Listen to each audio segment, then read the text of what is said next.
Hello and welcome to Otter Update of November 2025. I'm your host, Amari Olson. And I'm your other host, Avea.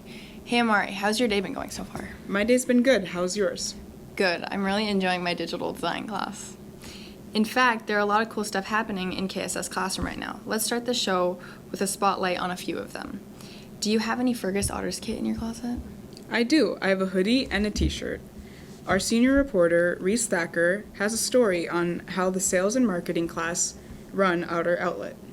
I know I've seen our teacher feature this month wearing Otter gear. Dominic Peterson interviewed Miss Ahrens about coming back to teach here in her hometown. Senior reporter Reese Thacker here with Mr. Anderson.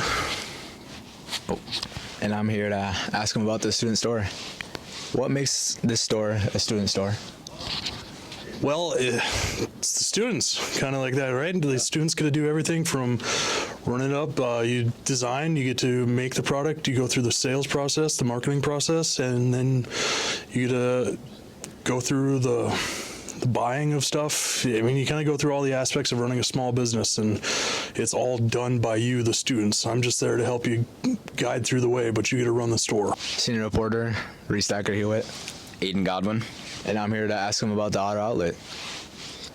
Where do students make these designs?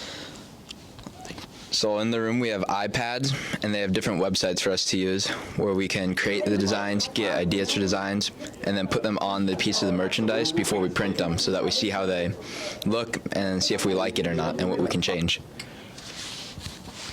Senior reporter Reese Thacker, signing off. I'm senior reporter Dominic Peterson, and I'm going to be interviewing Mrs. Ahrens on the teacher feature.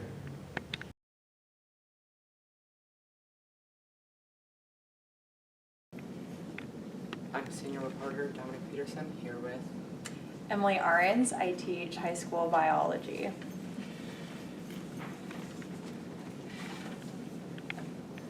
Miss Ahrens. Do you have any personal connections in Fergus? Yeah, so I graduated from Fergus Falls in 2017. I moved to Fargo to go to NDSU, and then after I graduated, I got a teaching job there right away, and then I got hired to come back here, and my family still lives here, so it's good to be back home. And do you have any favorite scientists? If I had to choose one, I think I would pick Rosalind Franklin. She was the one who photographed the shape of DNA, which then led to the discovery of the structure of it. And unfortunately, she kind of got gypped with the Nobel Prize because she was dead, and you only get the Nobel Prize if you're living. So that'd be my favorite. Okay. What do you like so far about teaching in Fergus? Yeah, I like the class sizes. I feel like I get a really good connection with students. I have about 20 to 25 kids, which has been really nice.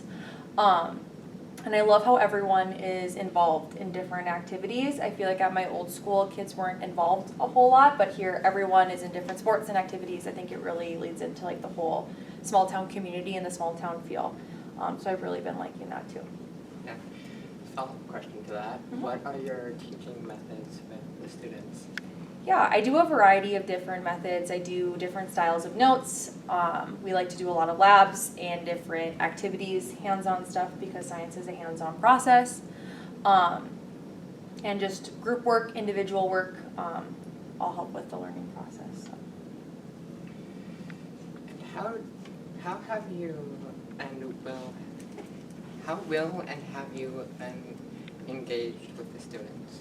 Yeah, so kind of going back to what I said earlier about kids being in activities, and I love that about Fergus Falls. I love going and supporting students at their different activities, whether that be football or a volleyball game or going to like the musical coming up soon. I love doing that, and then because I do a lot of group or independent work, I love to go around the classroom and talk to different students and just about anything to get to know them. And back to the what do you like about Fergus? Mm-hmm. Do you have anything like in the school that have made it enjoyable? Yeah, it's been really fun. It's a very different way of school, I guess, for me. I was teaching middle school, and so I worked really closely with a team of teachers that all taught different subjects. But here I work really closely with the science department, and hearing different things that they're doing in science, which is really different, but I do really like that. I'm senior reporter Dominic Peterson, signing out. Reese's story gave me a new appreciation for my t-shirt and hoodie. For the second year in a row, our Otter football team has a chance of making it all the way to state. We had a deadline before the Halloween game, but we hope you all came to cheer them on. Isaiah Holmes and Quinn and Kewell went into the postseason by getting the coach's take on how the team can finish the season strong.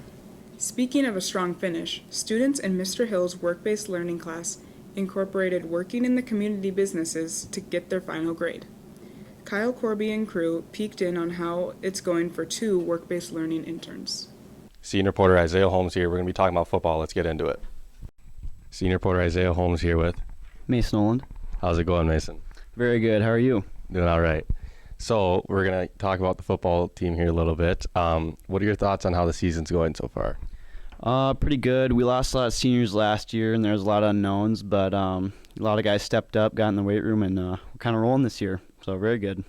We had a big win over DL on Saturday. We have Becker this week, Halloween night. How do you think that's going to go? And then what are your expectations for the rest of the year? I think we can definitely beat Becker. You know, we already beat them earlier in the season. They had a hard-fought battle with Princeton, but you know, just stick to our keys and play our game. I think we can go deep in the state tournament, definitely deeper than last year. You know, we're a different team. So I think we can make it to the bank is expectations. All right, one last question here. You know, no biases, but who is your favorite coach? You know, I think I'd have to go with Carlson. Taught me most of what I know as a linebacker coach. You know, I just got to give it to him. All right, thank you. Senior reporter Isaiah Holmes here with Coach Grabowska. Hey, Coach. How's it going? Pretty good. How are you doing? Doing all right. So we're going to talk about the season a little bit. Can you give us your thoughts on that? Yeah, I think the season's gone overall really well. Obviously, finishing 6-2 in 4A schedule is pretty good. You know, I'm really proud of the kids and their accomplishments and what they were able to put together this year. You know, a couple of our 2 losses, we definitely had our chances in those games to win those as well. And but we were able to learn from the mistakes in that game and make some corrections, and then, you know, move on and get some more wins. So overall, really, really happy and proud of our kids. So we just got done playing DL last Saturday. Big win over them, 42-21.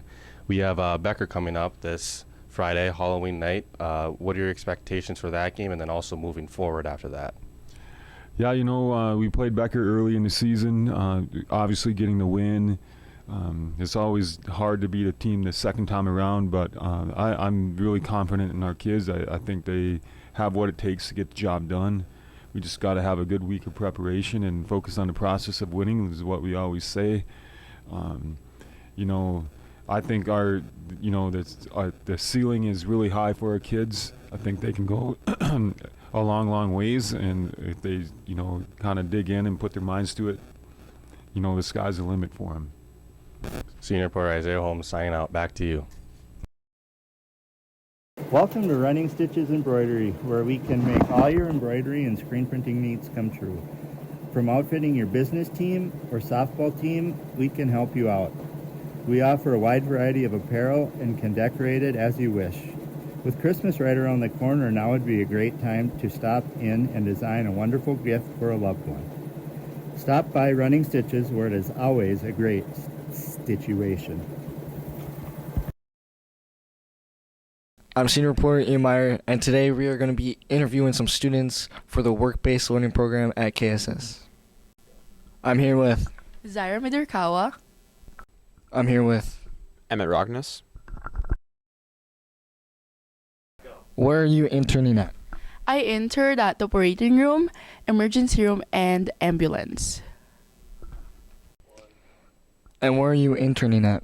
Stead Foods.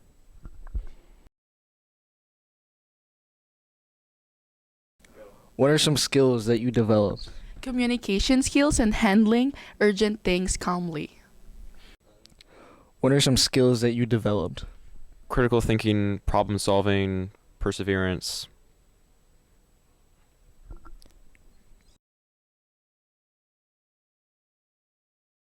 What are your future plans, and how has your internship shaped them? I plan on attending a 4-year college, and also this internship helped me that I'm really good for a medical field. Why are you laughing? What are your future plans, and how has your internship shaped them? My plan is to go to MSUM to become a teacher, and this internship has nothing to do with it. It's just really fun.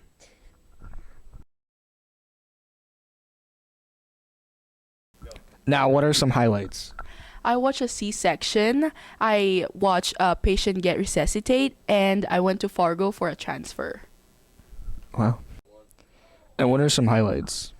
I get to work around chocolate all day.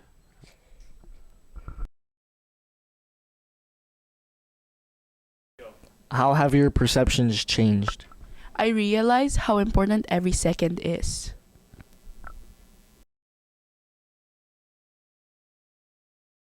And my last question, how has this class benefited you? I get to skip school for 2 hours and make social media content. Sounds great. How has this class benefited you? I think this class helped me gain networking because I talked to a lot of surgeons, nurses, paramedic, and even EMT. So this class helped me. If I need help, I can always talk to them. I want to give a big thanks to Mr. Hill and his students for letting us interview them about their internship experiences. Senior reporter Ian Meyer signing off. Nation, and as of this recording, our football team has qualified for state for the second year in a row. Amari, do you think you'll go to any of these final games? Yes, and speaking of traveling, if you were able to go to Europe, where would you go? Definitely Paris, but maybe I'll get some advice on that trip from this year's foreign exchange student, Lolly Parent. And let's take a look at this year's fall musical. This is senior reporter Zarminder Kawa, and today we will be interviewing Lally Parent about what she thinks of being an exchange student here at Kennedy. I'm here with Lally Parent. Where are you from? I come from Belgium and my town is called Banche. Okay. Tell us about how you joined the exchange program. The summer of 2024, I did a short exchange program in Italy and I meet the most wonderful people in my life. So after that, I decided to do a long exchange program during 1 year. Oh, perfect. What are some similarities and differences between living here and in Belgium? I think the most difference is maybe school and of course the language, because the class are very different and the language too. And the similitude is I think the values, because the lifestyle for that, I mean, it's kind of similar for respect and all the things like that. Okay. Who are some of the people who make you most comfortable here in Fergus Falls? The first people that I meet is Stella Valdez, and she is wonderful with me. She's always ready to help me and answer to my question if I have to. And then I have a lot of friends in my class who are very kind with me. So I mean, I have Zaira, I have Brooke, I have Zoe and Evie. And then my first host mom, Kim Koniko, is very nice with me too. Nice. What is your favorite class right now? My favorite class is baking and pastries because it's the class that I can follow during all the hour, and it's where I have a lot of fun. I'm in there. Belgium is a unique country in Europe because of the mix of languages spoken there. What languages do you speak at home, and how has helped you with new languages? In Belgium, we have 3 official languages. So we have French, Flemish, and German. So I'm living in the French part. So I speak French, but I can speak Flemish too because I have the obligation to take that class at school in Belgium. And I don't think it's helped me a lot for English because the language are different.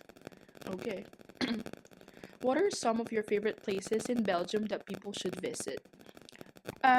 In my town, you don't have a lot of things to do. But if you come to Belgium, you have to go to Brussels because it's the capital of Europe.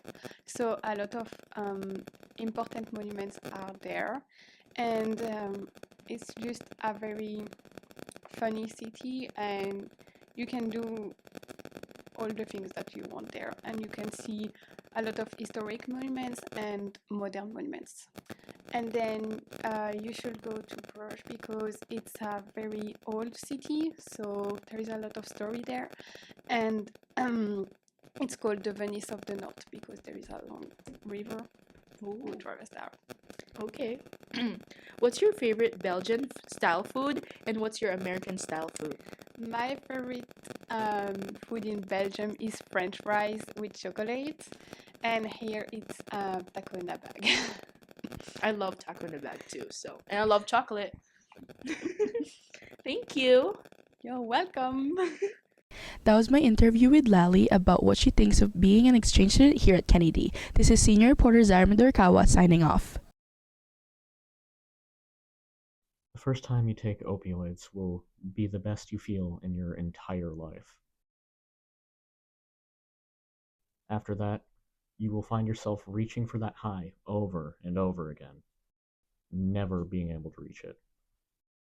Opioid abuse leads to drowsiness, confusion, nausea, slowed breathing, and many more effects.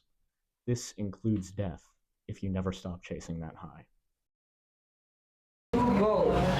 Senior reporter Avea and Amari here to talk to you guys about the fall musical Matilda. Senior reporter Amari Olson here with Elle Fiedler, and today I'm going to be interviewing her about the fall musical Matilda. Okay. The first question is, what's your favorite part about being in the musical? Honestly, I'd have to say the community. We're a really tight-knit group, and we all support each other as much as we can. So it's really nice. Okay. How do you balance rehearsal with your homework and other outside of school activities? So Allie does this, our director, she has us have early practices and late practices. And early practices are 3:30 to 6. So usually after my 3:30 to 6 practices, I do homework after I get home. And then for the 6:30 to 9 o'clock practices, I usually do homework before I go to practice. Okay.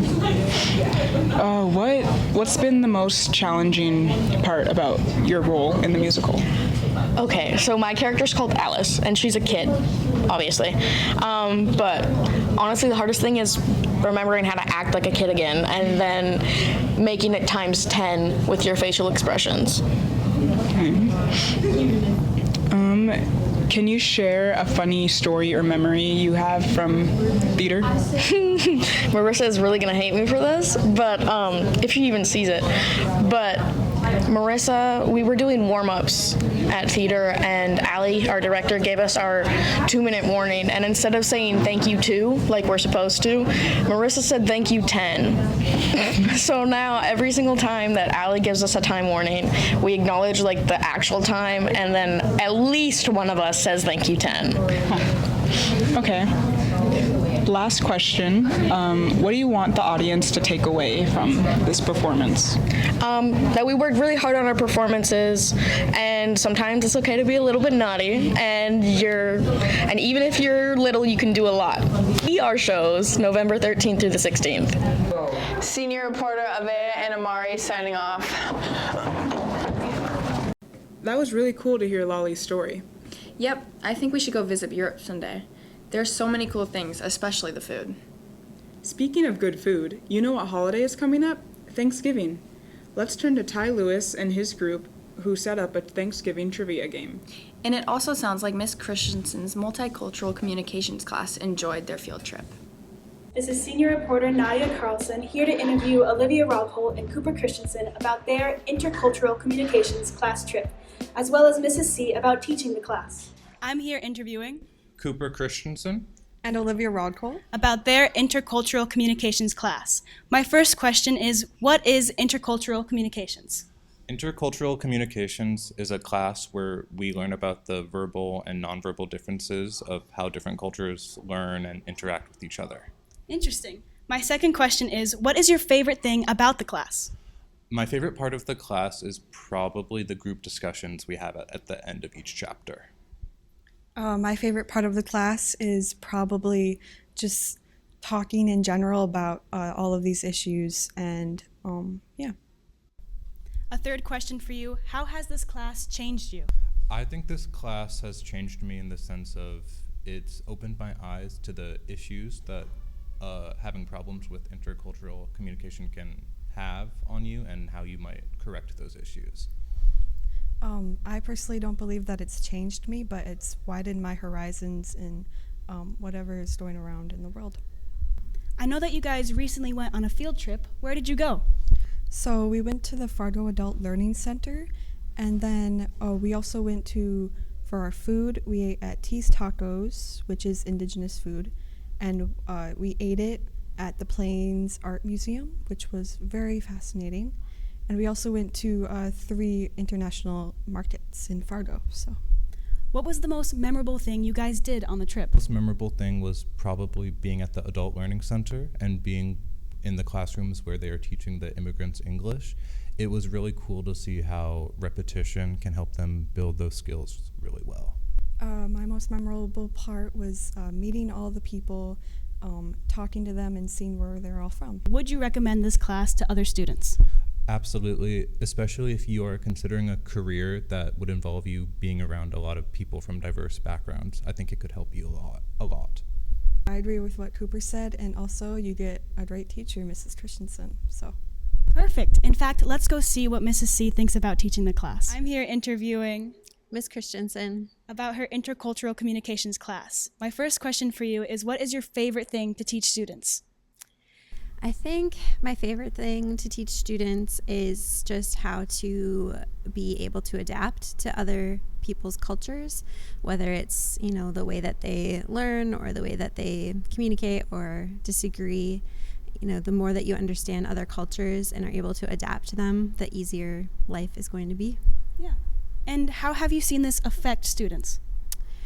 I've had some students go into jobs in this field, which is really fun. I've had a student go into a job in Fargo where they actually help people in their company. They help them get ready to travel across the world to their other global offices, and they tell them, what to expect. Had people end up volunteering at the school that we go visit in Fargo when they're in college. And my hope is just that, it helps them be a better overall person and kinder to everyone around them. Yeah. And a third question for you, why plan the trip that you guys took? Yeah, so we've been taking this trip to Fargo every year for maybe 14 years because I started it when I was in Underwood. My sister-in-law teaches English to the adults at the Fargo Learning Center, so that was my in. And it's just been a big win-win for everybody because the students there get to practice their English and they love having somebody who wants to hear their stories. And our students get to hear about all different walks of life and then get to experience some new diverse food and, of course, go to all the fun grocery stores. Yes. And a fourth question for you, what was the most memorable thing you did on the trip? I think because I've done this trip so many times, the most memorable thing to me was we stopped at the Plains Art Museum to eat our lunch, and they had an indigenous art exhibit on the second floor that I hadn't seen, and that was really cool to see. Wow. And last question, if you had no restrictions anywhere in the world, where would you take the class? I mean, can it be anywhere, no time limit? No time limit. I think we would have to do a global expedition, and stop on each continent for a while. Gosh, I've always wanted to go to Australia, so I think that would be pretty fun too. Yeah. Thank you for your time. You're welcome. That was my interview with Cooper, Olivia, and Mrs. C. It seems like both students are learning a lot about different cultures, and Mrs. C seems to be very passionate about sharing them. Senior reporter Nadia Carlson signing off.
Senior reporter Kyla Shore here, and today I'm asking David and Hudson some trivia questions.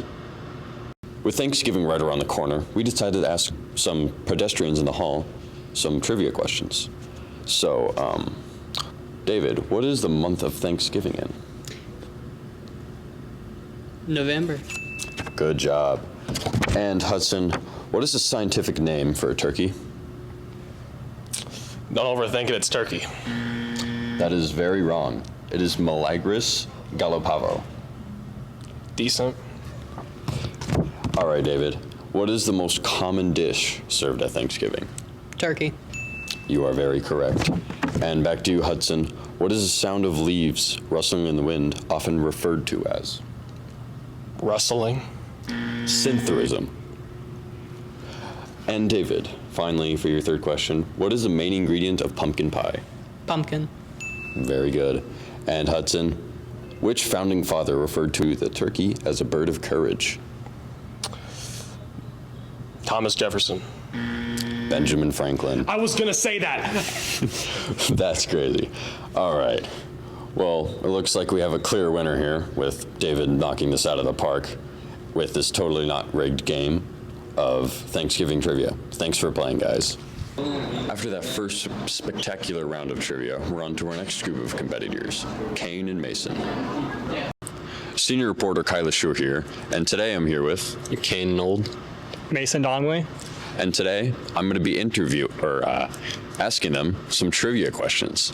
So, Kane, what traditional Thanksgiving dish is made up of mashed potatoes, milk, and butter? Pumpkin pie. I'm sorry, but that's very wrong. Okay, and Mason, what was the name of the Native American tribe that celebrated the first Thanksgiving with the Pilgrims in 1621? That's like the Wampanoag, I believe. You are very right. Congratulations. And back to you, Kane. What type of nut is often used in pecan pie? Pistachios. I'm sorry, but it's pecans. All right, back to you, Mason. What year did Macy's first hold its Thanksgiving Day parade? Well, like the 100th one was like last year, so it was like 1924. That's correct. And finally, Kane, for your last question, what is the sound that turkeys make? Moo. Wrong again. It's gobble gobble. Man, this is rigged. All right, Mason, and for your last question, even though your opponent quit this, which president unsuccessfully tried to change the date of Thanksgiving to boost economy? I think that's something like FDR would do. I'm gonna take that. Congratulations, you won, Mason. Yay. All right, well that's the last of these questions. Thanks for joining us on this game of Totally Not Rigged Thanksgiving Trivia. Senior reporter Kyla Shore signing off. Whoa, those are some tricky questions. Yep, they did a good job. Let's finish this episode with a closer look at two long-running local businesses, Cullen's Home and Hardware, and everyone's favorite breakfast spot, the Viking Cafe. Senior reporter Simon McGovern here. Today we're going to be interviewing the owners of Fergus Home and Hardware. Senior reporter Simon McGovern here with Eric Nelson, Fergus Home and Hardware. When did you take ownership of Fergus Home and Hardware? Carrie and I took over in 2021, so 4 years ago roughly. How did the store adopt a hockey section? That happened back in like 2016. Steve Ness did a lot of sharpening for the community, for the hockey teams and the figure skaters. He was wanting to get out of it at that point. Dan Zierden, the former owner here, had kids in hockey and saw the need for the community. So we took over the sharpening and then added in all the hockey stuff at the same time. Which department here has been the best for sales? They're all good. We've got great people here. The people is what makes the difference. We've got a lot of good employees do a great job in their departments. What are you currently working on with remodeling here? A few things. We're redoing some flooring on the appliance and flooring side. We're doing some updating to the front of the building. Some of that has been just maintenance that needed to be done, and then we're changing the look out there a little bit. Yeah, thank you. Thank you. Senior reporter Brant Sherman here with Carrie Nelson. And what do you do here at Fergus Home and Hardware? A little bit of everything behind the scenes. Mostly I do administration and HR paperwork, work, insurance, billing, things like that. Nice. And do you enjoy your role here? I do. It's really exciting. I took over this full time in May of this year, so I'm still learning a lot. Nice. So you took it over in May. Do you have like any experience before that? I did. I worked at Pemberton Law for the last 9 years and did a lot of administrative duties there. Nice. Well, thank you very much. Thank you. Back to you guys. Let's talk internet safety. It's simple. Think before you act. Whether it's online or in real life, pause and consider the possible consequences of your actions. Misunderstandings can happen, but being mindful of your intentions and how they might affect others can prevent a lot of problems. Stay safe, stay mindful. If you're experiencing needs of internet safety, call 877-908-3360. That's 877-908-3360. Senior reporter Lucas Miller, and I'm going to interview Pat about the anniversary of the Viking Cafe. So I'm with Pat at the Viking Cafe, and I'm Lucas Miller. And today we're going to be interviewing him about the 58-year anniversary of the Viking. What has been the biggest change in the restaurant business since you opened? Since my family's had it since 1967, I would think the biggest one that sticks out would be when the smoking ban in Minnesota went through. And so that would be about 20 years ago. And it used to be every booth had people smoking in it, and now nobody does, and everybody appreciates that. It's been a good change. I agree with that. How does it feel to reach 58 years in business? How does it feel? I don't think about it much, but when I was about 11, I was called out of bed on a Saturday morning to come work because the dishwasher didn't show up. So it's been my entire life. So I don't know really anything other than the Viking Cafe and other things too. But yeah, it's a feat when you think there's only a handful of businesses in town that have been open for that long. Yeah. Are there any special events or celebrations planned for the anniversary? For the one coming up, the 60th, I think we'll have to do some kind of a drawing. I think for the 50th, we had every hour we'd pull a booth and buy their meal and then have gift cards and giveaways. So we'll have to do something fun for the 60th like that too. Sounds awesome. What menu items have been customers' favorites for the past decades? I would say the staple would be the hot beef or hot hamburger sandwich with potatoes on it and gravy all over it. Everybody loves that. And biscuits and gravy is a big one. People love that. And then probably the ham and cheese omelet. Sounds really good. Who founded the cafe and what was their vision for it? It was 1942 when a family came to town and started the Run Again Cafe. And their vision, I think, was just to provide a place for people to gather, socialize, hang out. And you would meet your friends. And generally, to this day, if you come here and you need a lawyer or a plumber or something, you could probably find one of those people here. So it just brings the whole community together.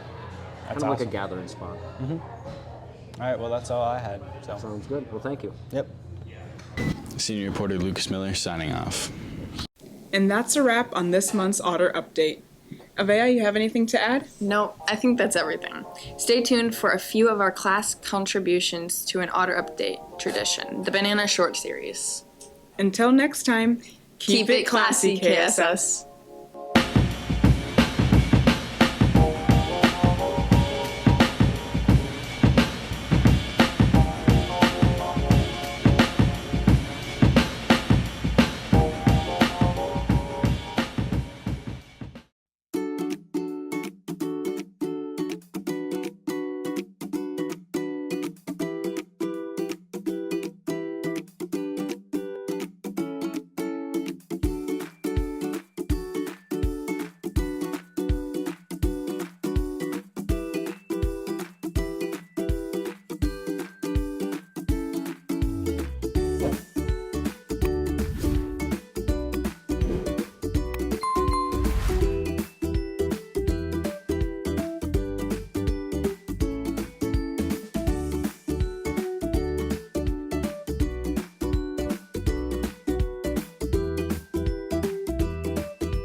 Today we'll be making banana bread.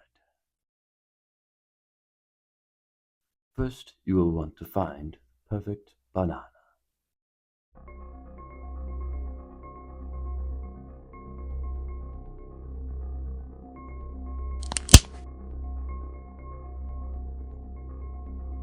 The chase has already over as soon as it started.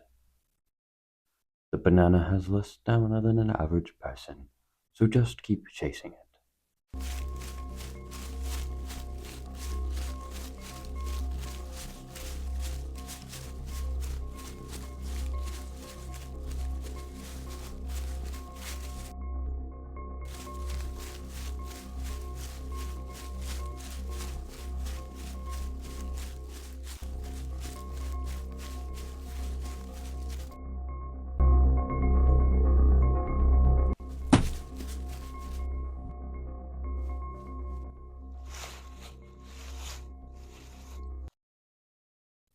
Step 2.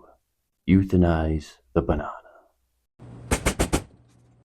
Scrape the remains into a baking dish. Place in oven. Some air may be released while baking.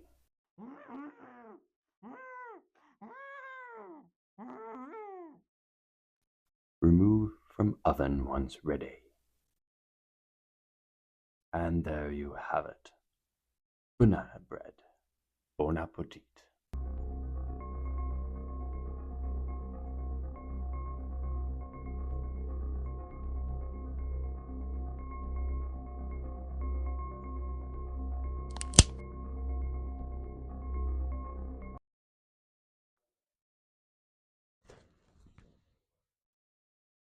Come on, defense.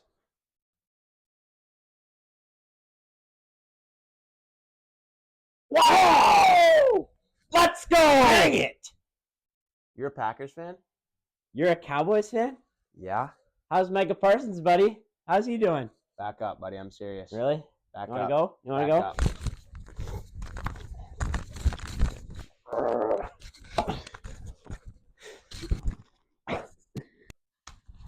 Ah!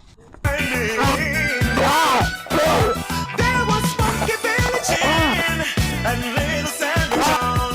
He said, here comes the big boy. Hey, let's go. All right, let's get it on. We took a bow and made a stand. Started swinging with the hand. Sudden motion made me slip. Now we're into a brand new trip. Everybody was kung fu fighting. Huh. Those guys were fast as lightning. In fact, it was a little bit frightening. Huh.